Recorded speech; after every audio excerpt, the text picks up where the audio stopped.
Okay, YouTube, welcome back to Europa Universalis IV and the Luck of the Irish achievement run that we're trying. Minor setback with our war in England due to stupidity and distractions.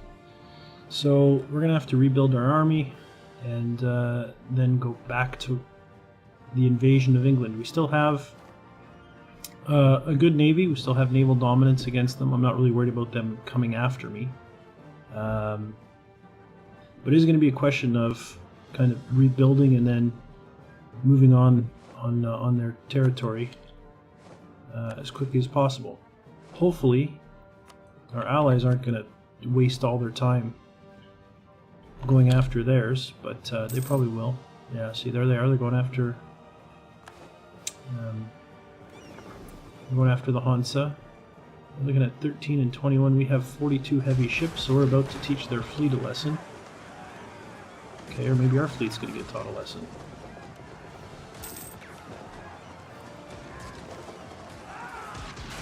Oh, there we go. Okay, we turned it around. And there we go. Defeated the Hanseatic fleet. So we'll head back to Meath. Okay. And what does England have here? Is it heavy ships that are pestering my... It is. They have some heavy ships that are bugging my... Look at that, and they're beating up France too. What do you have? Hesse, what do you want? You will concede defeat. Do it.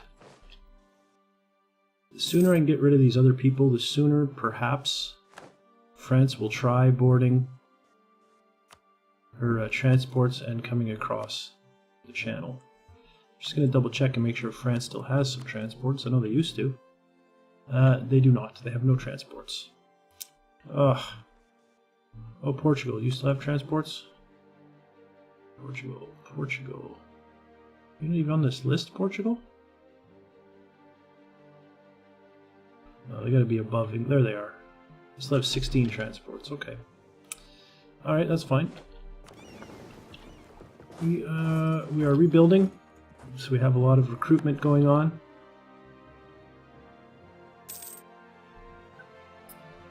As we recruit, we're going to I think we're going to ferry everybody to Scotland. I don't believe England is able to maneuver on Scottish soil.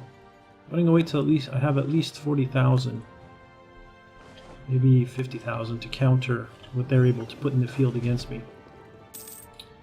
Like Sun Tzu said, never fight a battle that you haven't already won. Which is what I thought I did at the beginning of this war, but of course I got distracted by the Navy. Stupid Navy. Stupid Navy and its distracting ways. Alright, how are things going? They're coming along nicely. Okay. And of course, while this is going on, they're reinforcing as well. Luckily, I have a lot of manpower. How much manpower do they have, actually? Not in terms of army size, but like actual manpower they can use for reinforcing. None. So what they have out there is pretty much all they can muster. Whereas, you know, I've got 91,000 still to go. I'm going to go ahead and... Oh, I no longer have fleet basing? I do know I no longer have fleet basing. That's okay though, I will just kind of drop them off.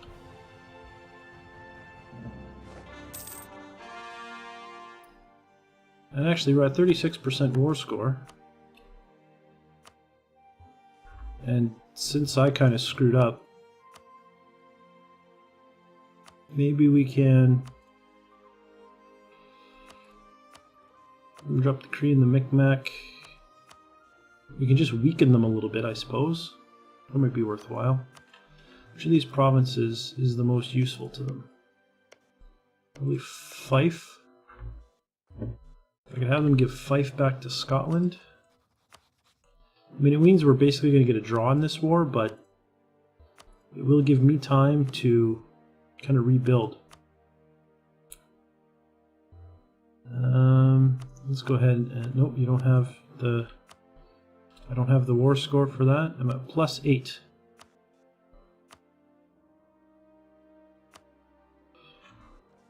Do I want to do this? It's kind of being cheap. I think it's our best bet though, because we did kind of screw this up. Although their manpower is reduced significantly. I'm gonna hold out. Although of course if they peace out France, then I'm gonna have nothing. And it is France that has all the war score. I think I'm gonna do it. And next time I'll just be more careful. This will be like my punishment for being an idiot. And the fact that I return stuff to you, does that make you like me a little bit more? Return territory? Yes, but not enough to give me fleet basing. Eh, why not? Minus 18, because of your threatened attitude. Okay. That's fine. Okay, well, in either case, let me... England's left the coalition against me. Alright.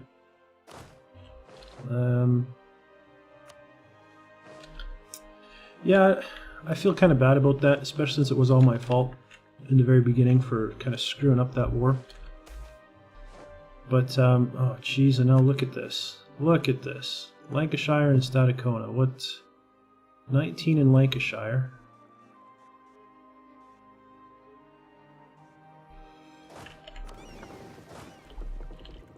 Group.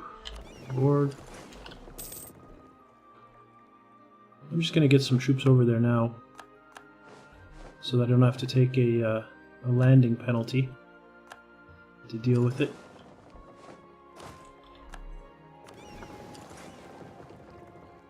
And Stadacona was the other place. 12 are going to rise up in Stadacona. I'm not so worried about Stadacona. Once the ship lands, I'm going to go ahead and trigger this event. Actually, I guess it doesn't matter. It's not like there's an alternative event that could trigger. So I might as well wait, and if it triggers automatically, so be it. Otherwise, as soon as I get there, I'll go ahead and fire off the event. Now, I do feel like a bit of an idiot. It's 2 wars in a row where I've screwed up. To be fair, though, I have always said that I'm not necessarily that great at this game. Or any game, for that matter.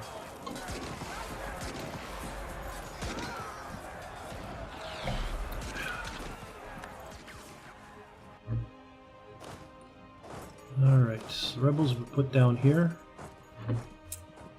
And rebels put down over here, yeah. Okay. So 12, 4, and 4. Oh, too many. 12, 4, and 4. There we go. These 5 can get on the ship, come back. 12, 4, and 4 is the military side that I've decided to go with. Now that I'm at peace, of course, my light ship fleet is back out protecting trade. Portugal's still the man because of their downstream power. Okay. All my units are massing. Group up. 6, 4, and 4. So I need 6 more infantry to max out that group.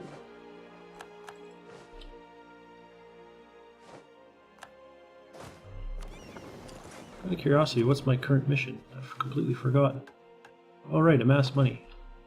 All right, well, then I guess I'm not going to build too much right now. I'm just going to sit there and save up. Now, I did break the vassalage of the Micmac and the Cree, but there's going to be a truce now. And that truce will end 1661. Okay. Alright. Let's see. Spain, do you want an alliance? You do. Excellent. Perhaps you'll help in our next war against England. Tuscany accepted peace with Spain. It looks like Spain's doing pretty well in their war.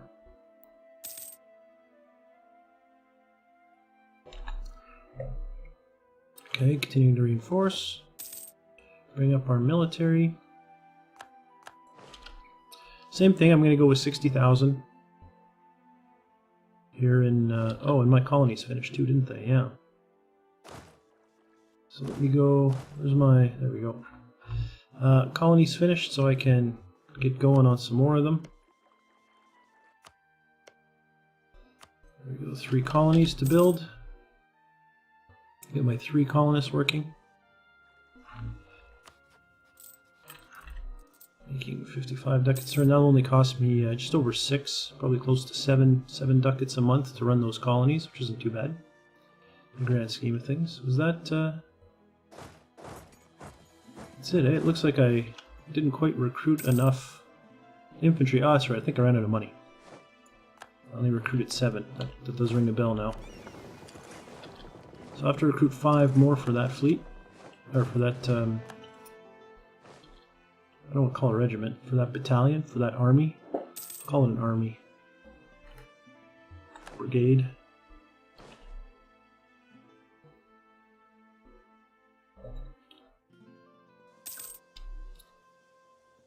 It's kind of strange, actually. I was in the Canadian military, and so we obviously have our British roots.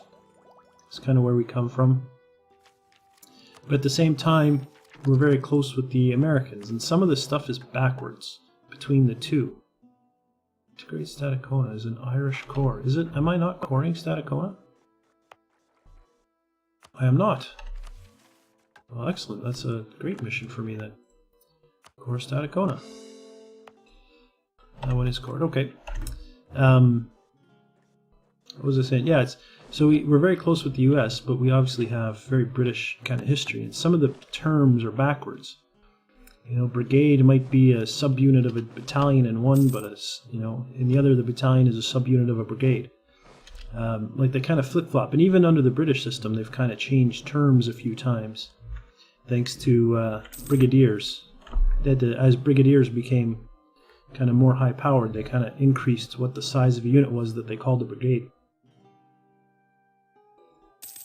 So it's very, very strange being a Canadian soldier when you interact with different units, and of course even within our own military, some units are more closely aligned with the British counterpart, others are more Americanized.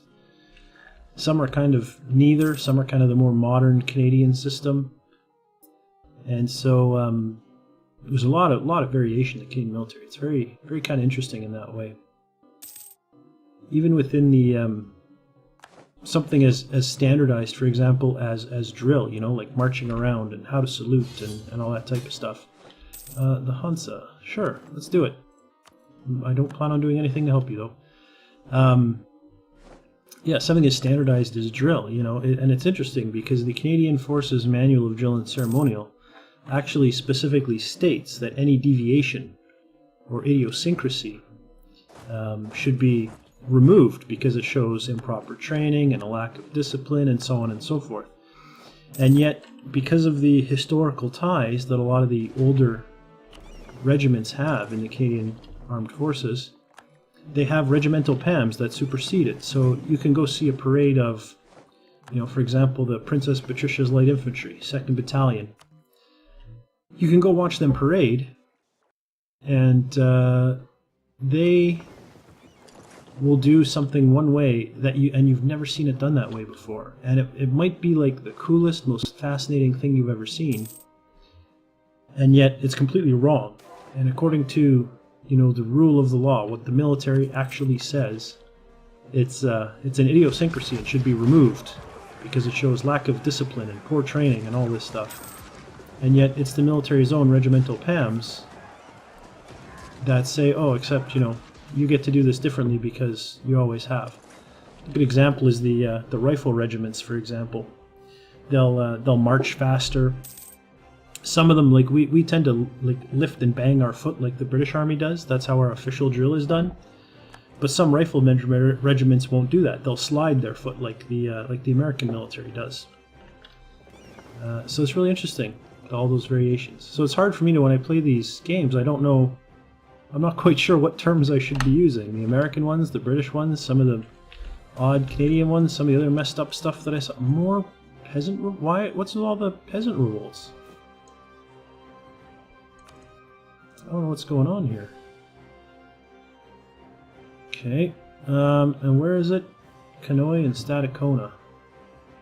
Well, I'm going to have to do one and then the other. We'll start off with Statacona because I am coring it and I don't want that to be, that status to be reset when we if they win the siege. One unit's there, and the next unit's there. Okay, let's go ahead and take care of it.